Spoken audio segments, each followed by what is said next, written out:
मूलतः दिवाणी आणि फौजदारी प्रकरणातील मुख्य फरक हा आहे. तर दिवाणी प्रकरण म्हणजे काही? दिवाणीमध्ये वट साहजिकपणे दोन व्यक्ती किंवा संस्थांमध्ये असतो. नमस्कार, कोर्ट कचेरी या युट्यूब चॅनलवर आपल्या सर्वांचं स्वागत आहे. आणि आपण कोर्ट कचेरी एका नव्या अध्यायासोबत म्हणजे एक नवीन आपण एक संकल्पना आणतोय की प्रश्न तुमचे उत्तर आमचे. यात आम्हाला ज्या काही लोकांनी प्रश्न विचारले आहेत त्या प्रश्नाचे उत्तर देण्याचे आजचा व्हिडिओ आपण बनवत आहे.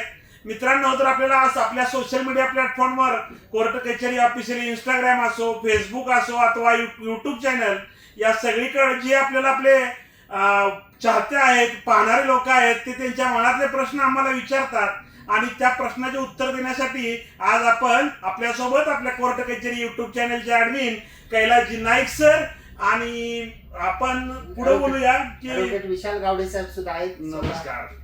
तर आपला पहिला प्रश्न असा विचारण्यात आला होता मित्रांनो